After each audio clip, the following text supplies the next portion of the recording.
bisa mendapatkan habilitasi yang sesuai. Nah, yang terakhir ini yang juga sangat dibutuhkan adalah adanya konsistensi dan dukungan keluarga. Baik, bagaimana dengan kelainan telinga tengah? Pada anak-anak dengan gangguan pendengaran tipe sensori yang dilakukan pemasangan alat bantu dengar, kelainan telinga tengah itu menjadi satu hal yang sangat penting. Kenapa? Karena akan sangat mempengaruhi kemampuan suara yang dihasilkan oleh alat bisa diterima oleh rumah siputnya. Kita lihat bahwa ternyata penelitian di luar 25-42% anak dengan polisensori neural juga disertai dengan otitis media. Apalagi kalau anaknya ada alergi, anaknya ada gangguan jantung, anaknya ada sindrom, ini akan memperberat baik saat diagnosis maupun ketika alat bantu dengar itu dipasang. Nah, bagaimana dengan kelainan tambahan? Sama, ternyata angkanya sekitar 20-40% anak dengan gangguan pendengaran dapat disertai kelainan tambahan. Mulai dari yang ringan seperti gangguan pembelajaran sampai yang berat misalnya adanya gangguan attention atau gangguan autisme atau gangguan delay development. Nah, kalau dia ringan, yang kelainan ringan saja pada gangguan kelainan tumbuh kembang, ini bisa menyebabkan seorang anak dia bisa terjadi kegagalan pada proses komunikasi. Apalagi yang berat, di mana 5 dari 13 anak yang mengalami gangguan pendengaran disertai dengan gangguan tumbuh kembang berat, ini tidak bisa menggunakan alat bantu dengarnya sesuai dengan kebutuhannya, sehingga akhirnya dicopot alat bantu dengarnya. Nah, ini yang harus hati-hati ketika kita melakukan suatu proses kandidasi terhadap anak-anak apalagi dengan kelainan multiple. Nah, selanjutnya adalah adanya gangguan perilaku. Gangguan perilaku ini bisa terjadi akibat seorang anak pola asuh dari orang tua terhadap anak, atau memang gangguan perilaku yang memang dibawa sejak lahir. Nah, gangguan perilaku ini akan sangat juga mempengaruhi tadi bagaimana bentuk dukungan dari keluarga terhadap proses habilitasi dari si anak tadi.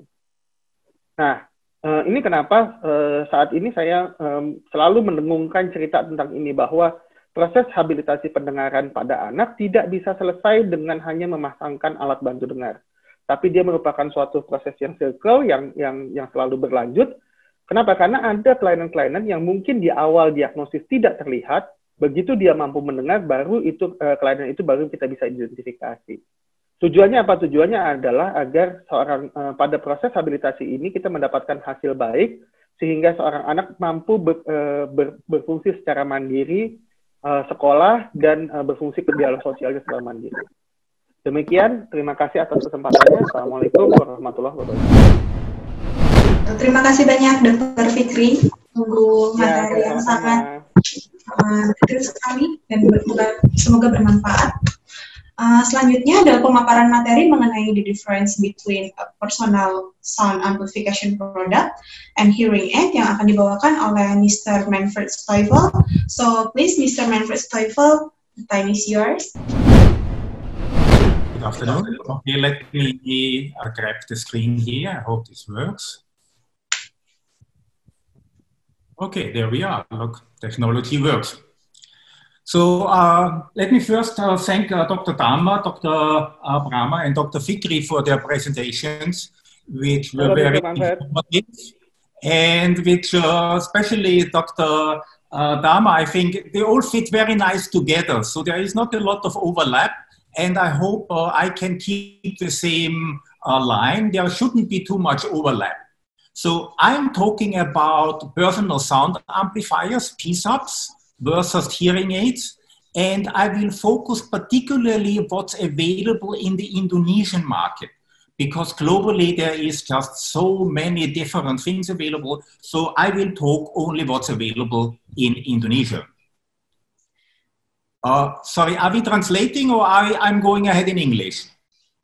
Okay, maybe I need to translate, sir. Jadi hari ini Mr. Manfred akan menjelaskan tentang perbedaan PSAP atau Personal Sound Amplification Products versus hearing aids. Kita akan fokus membahas tentang produk-produk yang available di Indonesia. Okay, so if you go on the internet, as we all do today, and Google what is a PSAP, you will maybe end up at Wikipedia and you will find that definition.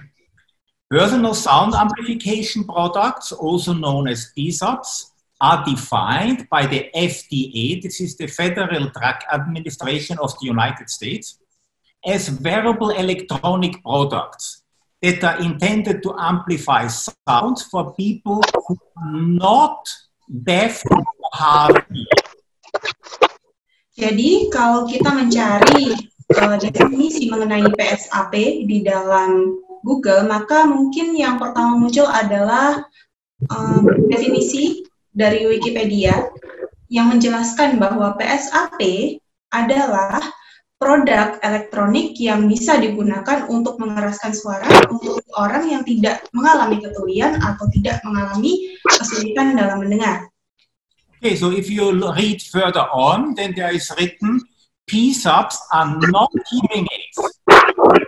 The FDA describes medical devices intended to compensate for hearing loss. So it's very, very clear. Only hearing aids are for people with hearing loss. Jadi PSAP menurut FDA itu bukanlah hearing aid atau bukan alat bantu dengar. Jadi yang digunakan orang yang mengalami gangguan pendengaran adalah hearing aid saja. And then finally, according to the FDA, choosing a PSAP as a substitute for hearing aid can lead to more damage to hearing. Jadi kalau menurut FDA, memilih PSAP sebagai pengganti untuk hearing aid dapat menyebabkan kerusakan pendengaran yang lebih parah nantinya. Yeah, this last point will lead very nicely to Dr. Dahmer's presentation, where she talked about noise-induced hearing loss. Actually, PSAPs can cause noise-induced hearing loss. Hearing aids cannot do this, actually. Sorry, sir? PSAPs, so like what Dr. Dahmer already had in her presentation about noise-induced hearing loss, PSAPs actually can cause noise-induced hearing loss. Oh ya, jadi kalau kita merefer kepada presentasi Dr. Dahmer sebelumnya, PSAP ini bahkan bisa menyebabkan noise yang berlebihan dan dapat menyebabkan kerusakan pendengaran. Okay, so what's the difference between PSAPs and hearing aids? So let's first look how a PSAP actually works. Jadi apa sih sebenarnya perbedaan antara PSAP dan alat bantu dengar? Mari kita lihat dulu perbedaannya. So there is a sound, original sound, any sound, and the microphone will capture the sound in a PSAP. Jadi pada PSAP ini ada suara yang masuk, kemudian akan ditangkap oleh mikrofon. The microphone will convert the sound it captures into electroacoustic signals, which it feeds into the amplifier. Kemudian mikrofon akan mengubah suara yang masuk tadi menjadi sinyal elektrik yang akan dikeraskan. Now let me say something about the word amplifier. Commonly, everybody still refers to the electronics of a hearing aid as amplifier, which is technically wrong. Hearing aids do not use amplifiers. Jadi kalau saat ini biasanya masih menyebut kita menggunakan amplifier, tapi sebenarnya kalau saat ini kita sudah tidak menggunakan amplifier lagi. PSAPs have an amplifier, and the only thing the amplifier does takes the signal and increases it. The same as it is, just makes it stronger. Satu-satunya yang dilakukan amplifier hanyalah mengeraskan suara yang masuk. That strong electrical signal is then fed to the loudspeaker. Kemudian elektrik signal tadi yang sudah dikeraskan akan dikeluarkan oleh loudspeaker. Which converts it again to a signal. Kemudian diubah lagi menjadi suara. And if you look at the two pictures here, you will notice that they look exactly the same. The only difference is that this picture is a little bit bigger. That means the sound is louder, but otherwise identical to the sound which came into the PSAP.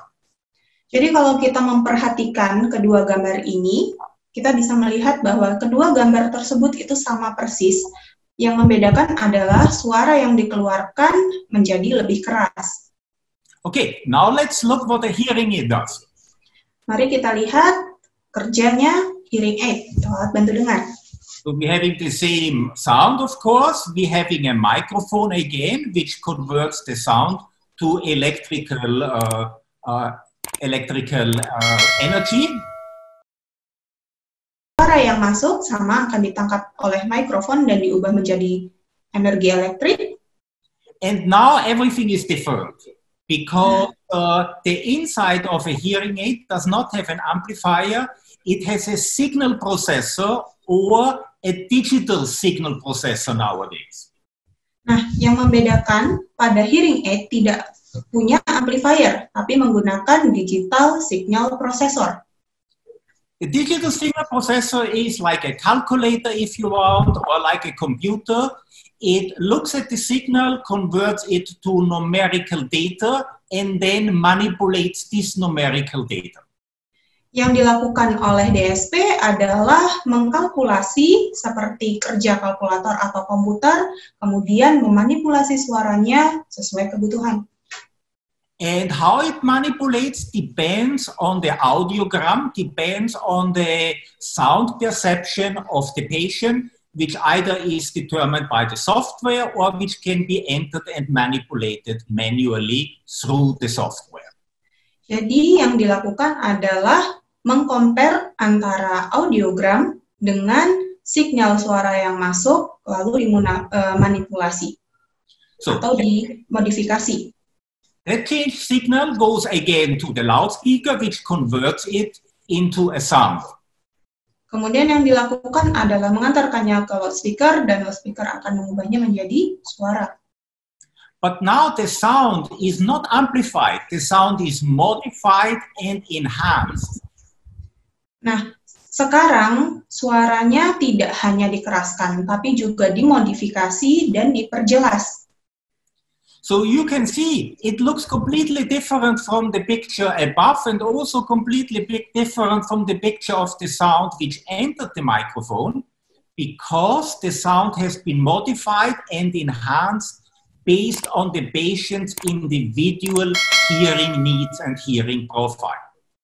Jadi kalau kita lihat gambar di atas dan di bawahnya itu berbeda karena pada hearing aid suara dimodifikasi dan diperjelas sesuai dengan kebutuhan pasien secara individu. Okay, so if we look further on, if we go deeper and look at the technical differences. Ya, mari kita lihat secara teknikal perbedaan antara PSAP dan hearing aid. Today we won't have time to go into all these details, so just a brief overview to give people an idea how different the two devices actually work. Oke, baik, mungkin tidak akan dijelaskan secara keseluruhan perbedaannya, tapi akan dijelaskan poin-poin beberapa. So the first is the maximum output. That means how loud they can get.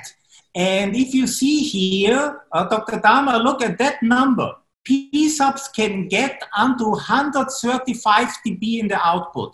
This definitely can cause noise-induced hearing loss. Hearing aids can also do this, but they only do this if they are programmed accordingly to a patient's needs. Jadi, maksimum output atau suara paling keras yang bisa dikeluarkan oleh PSAP adalah paling tinggi 135 desibel. Pada hearing aid, yang paling bisa dikeluarkan suaranya outputnya adalah 140 desibel, tapi bisa disesuaikan dengan kebutuhan pasiennya. And you see also the maximum output low is 110 dB. If somebody has reduced a UCL, which most people with presbyocusis or with sensorineural hearing loss have, this will be way too loud. Hearing aids, you can reduce the output much below 80 or 90 dB even. Pada PSAP, yang paling rendah saja, maksimum outputnya bisa mencapai 110 desibel. Pada orang-orang yang mengalami presbikusis, contohnya, akan merasa suara itu terlalu keras. Nah, pada hearing aid, kita bisa mengadjust kurang dari 90 desibel. Okay, then we look at the gain, and you see, of course, these devices have very little gain, going anywhere from 30 till 55, whilst hearing aids can have a gain less than 20 dB, but even 80 dB and above. Pada maksimum gain pada PSAP, paling rendahnya adalah 30 desibel dan paling tingginya adalah 55 desibel. Sedangkan pada alat bantu dengar, penambahan suara yang bisa dilakukan adalah mulai dari kurang dari 20 desibel sampai 80 desibel. And the next thing is the frequency range. So P-subs typically have a frequency range from around 400 Hertz till less than 4,000 Hertz, while hearing aids have a frequency range from about 100 till up to close to 10,000 Hertz for very new high-quality hearing aids. Pada PSAP, frekuensi range yang bisa didapat itu sangat terbatas, yaitu 400 Hertz sampai kurang dari 4.000 Hertz. Sedangkan pada hearing aid, itu bisa dimulai dari 100 desibel sampai 9.400 Hertz, sampai 9.400 Hertz. Jika menggunakan alat bantu dengar yang teknologinya paling terbaru sekarang. Then there is the noise floor. That means the noise the machine makes itself. So you can see P-subs are very noisy. Simple, the electronics makes anywhere from 30 to 40 dB noise, while hearing aids just make about 25 to 26 dB internal noise. Noise floor atau noise yang disebabkan oleh alatnya sendiri untuk PSAP itu tinggi, yaitu mulai dari 30 sampai 40 desibel, sedangkan pada hearing aid itu lebih rendah, yaitu 25 sampai 26 desibel. That's very important, because if you have anywhere, if you have somebody with a hearing loss who in the low frequencies hears better than 30 dB, he actually would hear the noise of the P-sub all the time. Like having a tinnitus. Ya, jadi ini bisa sangat mengganggu untuk pengguna karena suaranya cukup keras, suara noise dari alatnya sendiri. Yeah, and then there is the distortion. P-subs can make up to 10% distortion, which doesn't make any sense, because people who have sensorineural hearing loss, they need a clean sound, a clear sound. 10% distortion is just horrible. Hearing aids, digital hearing aids typically make around 2 to 3% harmonic distortions. Nah, untuk distorsi atau suara yang tidak ingin didengar, pada PSAP itu bisa mencapai 10% dari suara yang ingin didengar. Pada hearing aid, pada alat bantu dengar, itu hanya sekitar 3% saja. Okay, and on we go. Battery, of course, P-sub need batteries. And even if P-subs are very inexpensive, you can see they need more than 3 times as much battery power. So that means if you use a P-sub for 4 or 5 years, you could as well have bought a hearing aid, because you would spend so much money on batteries. Pada penggunaan baterai pada PSAP ini sangat banyak, sangat besar, bahkan bisa sampai 3 kali lipat daripada penggunaan baterai pada hearing aid. Jadi walaupun harga dari PSAP ini cenderung lebih murah, tapi pengguna akan mengeluarkan dana lebih banyak untuk pembelian baterainya saja. Now a couple of standard features in hearing aids today, like compression. All hearing aids, even the cheapest hearing aids today, have compression, and I will later explain what this means and how important that is.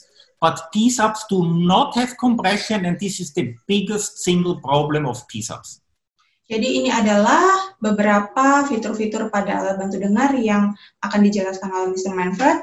Salah satunya adalah compression, bahkan pada alat bantu dengar yang paling murah saja itu sudah memiliki fitur kompresi yang sangat penting untuk pengguna.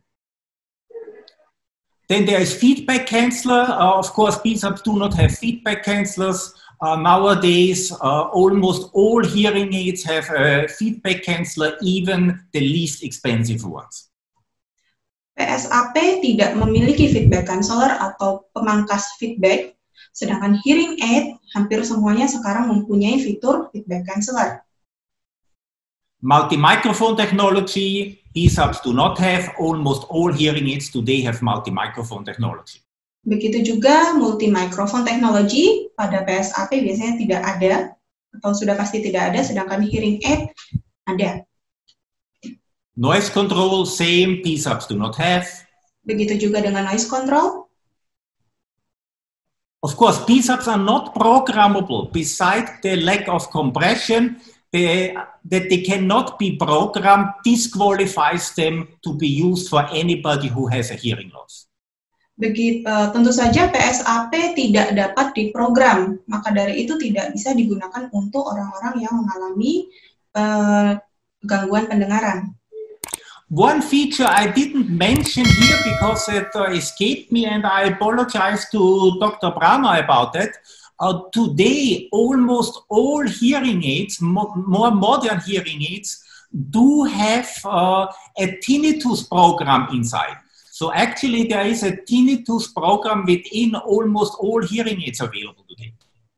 Jadi, hampir semua alat bantu dengar yang tersedia saat ini memiliki program untuk mengatasi tinnitus atau meredam tinnitus. And then, of course, channels, PSAPs are single channel devices. Hearing aids today have typically 6 to 24 real sound processing channels. There is some who might have only 3 or 4 channels, but nobody really has more than 24 channels, even if the brochures say so. But sound processing channels, there are only 24. Jadi untuk PSAP jelas tidak memiliki channel atau hanya punya satu channel saja, sedangkan untuk alat bantu dengar yang tersedia saat ini bisa menyediakan 6 sampai 24 channel. Then there is a lot of other advanced audiological and end-user features which you find depending on how expensive the hearing aids are. And in PSAP, of course, there is none of these features available. Jadi untuk fitur-fitur yang lebih advance, tentu saja PSAP tidak bisa disesuaikan dengan hasil audiologikalnya. Begitu juga tidak ada pilihan untuk pasien-pasien yang menginginkan alat bantu dengar yang teknologinya canggih sekali saat ini. And then today, most hearing aids have end-user phone applications. That means you can connect your hearing aid to your smartphones. So most hearing aids today, but the real, very least expensive ones have these features, which is very useful. Of course, PSAPs cannot do that. Jadi untuk saat ini, kebanyakan alat bantu dengar itu sudah bisa dikoneksikan dengan handphone. Kalau PSAP jelas tidak bisa dikoneksikan dengan handphone. Kalau hearing aid bisa, rata-rata bisa, kecuali kalau di Abdi mungkin level 1 yang belum bisa dikoneksikan ke handphone. Okay, let's look at the most important thing, which is the price. And this is the reason why most people buy a PSAP. PSAPs can cost as little as 85,000 rupiah, but they can cost as much as 2 million rupiah. Hearing aids typically start at around 3, 4, 5 million rupiah, but like Abdi in its CSR program gives or sells hearing aids, really advanced hearing aids for 2 million rupiah. So you see, there's really no need to have a PSAP. You can get a hearing aid to a very similar price today. Untuk harga, PSAP itu dijual bisa dengan harga yang sangat terjangkau, yaitu mulai Rp85.000, yang paling tingginya adalah 2,1 juta. Sedangkan untuk hearing aid sekarang bisa didapatkan mulai dari 3 sampai 4 juta. Okay, now let me try to explain some of these technical terms. Let's first we talk always about input, about gain, about output, and somebody scratched my screen here. I didn't know how that's possible. So let's see what does input, output, and gain actually mean. Mari kita membahas tentang input dan gain dan output yang ada di PSAP dan alat bantu dengar. You see, input is basically anything. Any sound is input. This is what goes inside a device, inside a hearing aid or inside a PISA. Jadi input adalah semua suara yang masuk ke dalam hearing aid atau ke dalam PSAP. Gain is the amplification. Gain means how much the device adds on top of the input. How much louder, how much more amplification it provides. Gain adalah amplifikasi atau pengerasan yang ditambahkan oleh hearing aid atau PSAP kepada input. And output you must imagine as a pop, like a box. A box where the input and the gain fit in together. Kita harus membayangkan output ini seperti sebuah box. Mari kita coba masukkan input dan gain ke dalam box tersebut. And you see, output is what people hear. People do not hear the input, people do not hear the gain, people hear the output. This is very, very often misunderstood. People always focus about gain, gain, gain. Gain is important, but not the most important thing. The most important thing is output, because output is what you're gonna hear. Output adalah apa yang kita dengar. Jadi, kita tidak hanya mendengarkan input saja atau mendengarkan gain saja, maka kita tidak bisa berfokus hanya pada gain saja atau input saja, karena yang didengar adalah outputnya. So, input plus gain is output. Jadi, input ditambah gain sama dengan output. See, the input goes in the box and the gain goes in the box. That's the output. It's input and gain together. Jadi input adalah input ditambah gain adalah output. So that sounds very simple, but now it gets complicated because we have to talk about compression, because this is the most important thing for people with hearing problems. Terdengarnya sederhana, tapi mari kita beranjak pada compression, sistem kompresi, yaitu fitur yang paling berperan dalam alat bantu dengar atau orang yang paling dibutuhkan orang yang mengalami gangguan dengar. You see, both PSAPs and hearing aids have a maximum output. Baik PSAP maupun alat bantu dengar, keduanya memiliki maximum output.